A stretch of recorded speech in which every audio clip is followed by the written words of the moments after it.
asini rohama dihamu dohot dami sian debata amata, dohot sian anaknya Kristus Yesus Tuhatai. Amin. Hatani debata dihita, ima tersurat di buku Jakobus bindu 5 ayat 1 ayat 6. Hamu akan namora tumatangis ma hamu jala mangangguhi managam haporsuhon na naing songgop tu hamu nunga busuk hamu raon muna nunga ngit-ngiton ulos muna naung tangison do sere dohot perak muna jala sitindangi do pak hamu do tasik i na manggagat tu sibuk muna songon api di papungu hamu do arta di aka ari na parpudi na maung gaung do na ni dobo muna ima upani aka pangula na manggotil aka hauma muna jala panjowon ni aka panabi nunga sahat tu pinggol ni Tuhan Sebaot terlobi do parga dombu son muna di tanoon di pamok-mok hamu do dirimuna di ari pamotongan diuhumi dibunuh hamu do partigori dang dialo ibana hamu. Dalam bahasa Indonesia Yakobus pasal 5 ayat 1 sampai 6. Jadi sekarang hai kamu orang-orang kaya, menangislah dan merataplah atas sengsara yang akan menimpa kamu. Kekayaanmu sudah busuk dan pakaianmu telah dimakan ngengat. Emas dan perakmu sudah berkarat dan karatnya akan menjadi kesaksian terhadap kamu dan akan memakan dagingmu seperti api. Kamu telah mengumpulkan harta pada hari-hari yang sedang berakhir. Sesungguhnya telah terdengar teriakan besar karena upah yang kamu tahan dari buruh yang telah menuai hasil ladangmu, dan telah sampai ke telinga Tuhan semesta alam keluhan mereka yang menyabit panenmu. Dalam kemewahan kamu telah hidup dalam berfoya-foya di bumi. Kamu telah memuaskan hatimu sama seperti pada hari penyembelihan. Kamu telah menghukum, bahkan membunuh orang yang benar, dan ia tidak dapat melawan kamu. Demikian firman Tuhan. Amanginang na hinaholongan ni Tuhan Yesus Kristus. Bapak Ibu Saudara sekalian, firman Tuhan hari ini menyapa para orang kaya yang jahat. Yang mana orang kaya dalam perjanjian lama begitu kebanyakan orang yang jahat. Dia kaya hasil daripada menindas orang miskin. Dia kaya karena memang memeras para hambanya tanpa memberikan upah pada waktunya atau sesuai dengan apa yang dikerjakan para hambanya. Bahkan tidak hanya itu, mereka menghina para janda dan anak-anak yatim. Bahkan di depan mereka yang direndahkan itu, orang kaya ini juga berfoya-foya menghabiskan semua yang dia miliki supaya memperoleh pemasukan lagi dari orang-orang kecil itu. Begitu luar biasanya orang kaya pada saat itu, yang hidupnya mementingkan diri sendiri. Tapi firman Tuhan dalam Yakobus ini mengingatkan bahwa apapun yang dilakukan, kejahatan apapun yang dikerjakan oleh mereka, bahkan sampai kekayaan yang ditumpuk-tumpuk itu, semua ada batasnya. Semuanya tidak kekal dimiliki, dipunyai oleh orang-orang yang seperti itu. Bapak Ibu Saudara-saudari yang terkasih dalam nama Tuhan Yesus Kristus, kecaman dalam Yakobus ini Ada dua hal yang mau diperlihatkan. Yang pertama, memperlihatkan bahwa segala kekayaan duniawi sungguh-sungguh tidak ada harganya. Dan yang kedua, memperlihatkan sifat yang menjijikkan orang-orang yang memilikinya. Itu duniawi, harta duniawi menjadi andalan mereka. Lebih mengandalkan itu daripada keadilan sosial. Lebih mengandalkan itu dibandingkan sharing, berbagi, mengasihi orang-orang yang di sekitarnya. Bapak Ibu Saudara sekalian yang terkasih dalam nama Tuhan Yesus Kristus, mungkin kalau boleh dicontohkan tentang mengandalkan hal yang duniawi melebihi mengandalkan Tuhan, mungkin ada beberapa yang bisa dicontohkan supaya kita tahu, oh ini rupanya maksud dari mengandalkan hal yang duniawi. Kalau seorang siswa, seorang pelajar, terkadang kalau ujian dia mengandalkan contekan, kan gitu ya. Seorang siswa menyontek mengandalkan contekan yang dibuatnya, ternyata kertas contekannya hilang. Kecewa sekali. Seperti itulah kecewanya orang yang mengandalkan kekayaannya ternyata tak menjadi harapan. Bukan hanya itu, kalau dialihkan kepada mengandalkan keluarga saat mau masuk, ya, saat mau masuk testing kerja, ya, jadi mau masuk testing kerja mengandalkan keluarganya, ternyata keluarganya sakit sehingga tidak lulus, kecewa, kan begitu. Bukan hanya itu, mungkin mengandalkan uangnya, ketika ditilang lalu dia memberikan sogokan 50.000, 100.000, 200.000, ternyata ditolak oleh polisi itu, ya ampun, ya, tidak menjadi keselamatan uangnya itu, meskipun uangnya banyak tetap ditilang. Sama halnya dengan ini. Mengapa dikatakan kekayaannya itu tidak dapat menolongnya di hari yang terakhir? Karena itu, karena tidak dapat berbuat apa-apa, tidak dapat diandalkan, yang dia miliki tidak punya harganya untuk sampai kepada hari pengadilan Tuhan.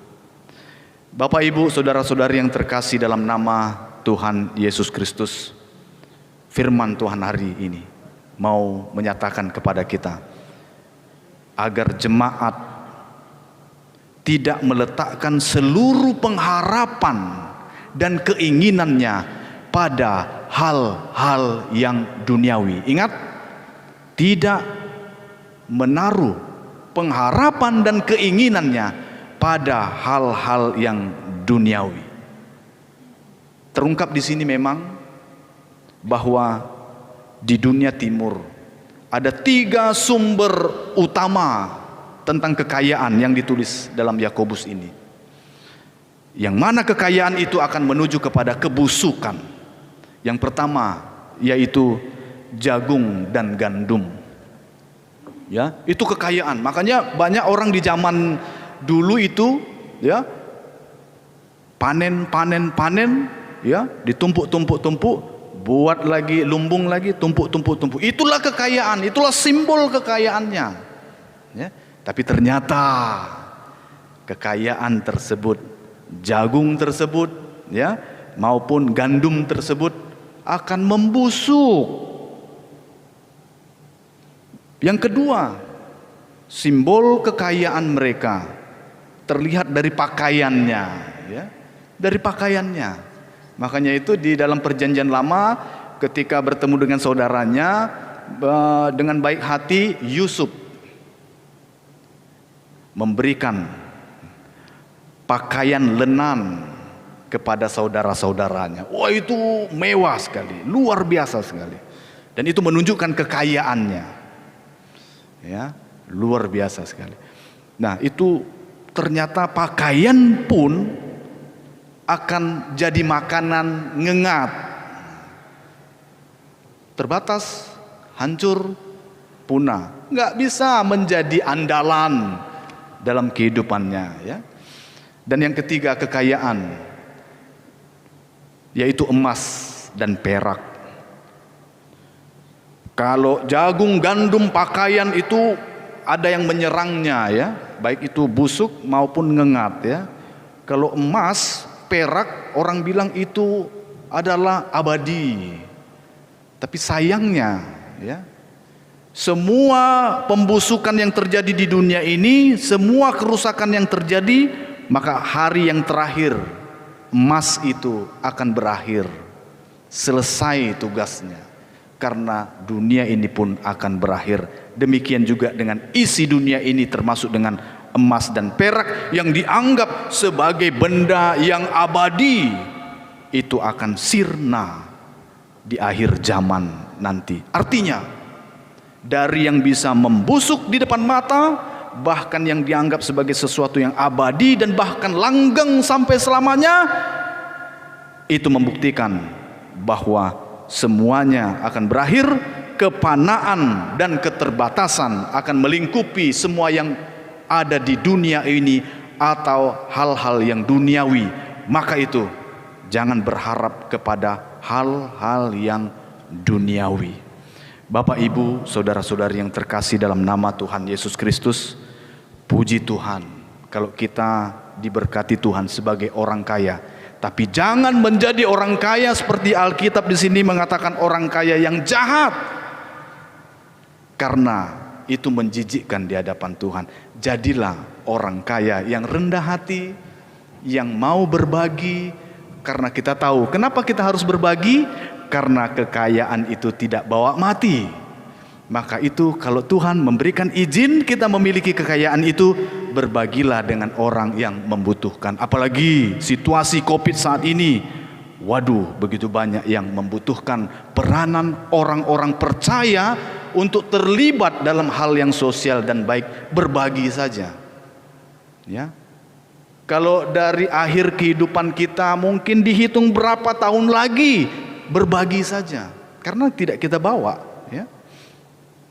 Berbagi dengan orang lain. Terima kasih kepada jemaat-jemaat yang baik yang mungkin selama COVID ini kami para pendeta dikirimi beberapa kue, makanan, puji Tuhan, sehingga tetap sehat sampai di sini. Pendeta, inang pendeta dan keluarga, terima kasih.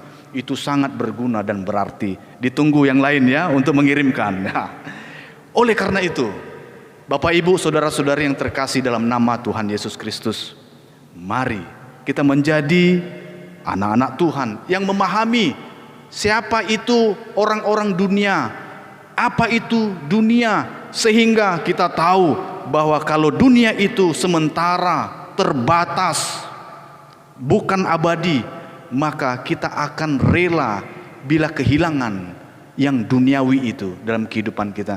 Kita akan rela dan tidak stres kalau ditipu uang kita oleh orang lain, tidak akan stres, karena memang itu adalah tidak abadi sama kita, ya.